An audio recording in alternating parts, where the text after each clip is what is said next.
አሁን በደረሰን አስደንጋጭ መረጃ በታላቁ የህዳሴ ግድብ አቅራቢያ አዲስ ነገር እየተካሄደ ነው። በመቶዎች የሚቆጠሩ ድንኳኖች፣ በሺዎች የሚቆጠሩ የታጠቁ ተዋጊዎችና በሚስጥር የተገነባ ወታደራዊ ካምፕ። ሮይተርስ ያወጣው ይህ ሚስጥር ኢትዮጵያን የጎረቤት ሀገር የጦርነት ቀጠና ሊያደርጋት ይችላል። እስከ መጨረሻው አብራችሁን ቆዩ፣ ምክንያቱም መጨረሻ ላይ የምንነግራችሁ መረጃ የሁላችንንም ሰላም የሚነካ ነው። ለቻናላችን አዲስ ከሆናችሁ እንደዚህ ፈጣንና ወቅታዊ መረጃዎች እንዲደርሷችሁ ቻናላችንን አሁኑኑ ሰብስክራይብ በማድረግ ቤተሰብ ይሁኑ። አሁን ወደ ዝርዝር መረጃው እናልፋለን። ዛሬ በመላው ዓለም መነጋገሪያ የሆነ አንድ ትልቅ የምርመራ ዘገባ ይዘንላችሁ ቀርበናል። ታዋቂው የዜና ወኪል ሮይተርስ ባወጣው መረጃ መሰረት ኢትዮጵያ በሱዳን እየተካሄደ ላለው ደም አፋሳሽ ጦርነት ተሳታፊ ለሆነው የፈጥኖ ደራሽ ኃይል ወይም ደግሞ የአርኤስኤፍ ተዋጊ ቡድኖችን የምታሰለጥንበት ሚስጥራዊ ወታደራዊ ካምፕ መገንባቷ ተገልጿል። ይህ እርምጃ ቀጠናዊ ውጥረቱን ወደ አዲስና አደገኛ ምዕራፍ ሊያሸጋግር እንደሚችል ዲፕሎማቶች እየገለጹ ሲሆን ሮይተርስ ይህን መረጃ ዝም ብሎ አላወጣውም። ጥር 22 ቀን 2026 የተነሱ የሳተላይት መረጃዎችን ዋቢ አድርጓል። ቦታው ቤኒሻንጉል ጉሙዝ ክልል መንጌ በተባለ ወረዳ ውስጥ ይገኛል።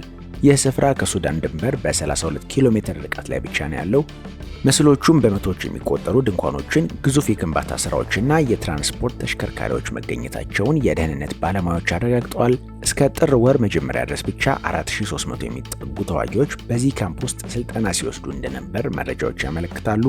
ካምፑ በአጠቃላይ 10,000 ተዋጊዎችን የመያዝ አቅም አለውም ተብሏል። ጥያቄው ግን ይህን ግዙፍ ወታደራዊ ካምፕ ማነው በገንዘብ የሚደግፈው የሚለው ነው። ለሮይተርስ መረጃ የሰጡ 8 ከፍተኛ የደህንነትና የመንግስት ምንጮች ጣታቸውን ወደ አንድ አቅጣጫ ይቀስራሉ። የተባበሩት አረብ ኤሚሬትስ። እንደ ዘገባው ከሆነ ዩናይትድ አረብ ኤሚሬትስ ለካምፑ ግንባታ የገንዘብ ድጋፍ ከማድረግ ባለፈ ወታደራዊ አሰልጣኞችንና ሎጂስቲክ እያቀረበች ነውም ተብሏል። የዩናይትድ አረብ ኤሚሬትስ ድጋፍ በዚህ ብቻ አያበቃም። የአሶሳ አውሮፕላን ማረፊያን ለማደስና የድሮን መቆጣጠሪያ ጣቢያን ለመገንባት የሚደረገው ጥረትም በዚህ የገንዘብ ድጋፍ እንደሚከናወን ምንጮች ይገልጻሉ። እርግጥ ነው የዩናይትድ አረብ ኤሚሬትስ የውጭ ጉዳይ ሚኒስቴር እኛ በዚህ ግጭት ውስጥ እጃችን የለበትም ሲሉ ክሱን አስተባብለዋል።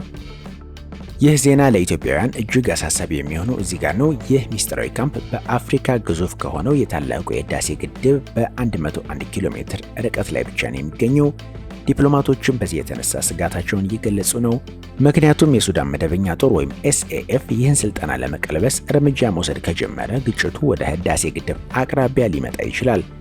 ይህም የግድቡን ደህንነት አደጋ ላይ ሊጥል እንደሚችል አንዳንድ ተንታኞች እየገለጹ ይገኛሉ። በዚህ ሚስጥራዊ ኦፕሬሽን ውስጥ ስማቸው የተጠቀሰ አንድ ከፍተኛ ጀነራል አለ። የኢትዮጵያ መከላከያ የደህንነት መምሪያ ኃላፊ ጀነራል ጌታቸው ጉዲና ሮይተርስ ባገኘው የውስጥ የደህንነት መረጃ መሰረት ጀነራል ጌታቸው የካምፑን ግንባታ በመምራት ረገድ ቁልፍ ሚና እንዳላቸው ተገልጿል። የኢትዮጵያ መንግስት ቃል አቀባይም ሆኑ የመከላከያ ሰራዊቱ እስካሁን ለቀረበላቸው ጥያቄ ምንም አይነት ምላሽ አልሰጡም። ይህ ዝምታ ግን በብዙዎች ዘንድ ጥያቄ እያስነሳ ይገኛል። የሱዳን ጦርነት ከሀገር ውስጥ አልፎ ወደ ቀጠናዊ ጦርነት እየተቀየረ መሆኑን ይህ የሮይተርስ ዘገባ ትልቅ ማስረጃ ነው። ኢትዮጵያ ለአርኤስኤፍ የምታደርገው ይህ ድጋፍ ከሱዳን መደበኛ ጦር ጋር ያለውን ግንኙነት ምን ሊያደርገው ይችላል?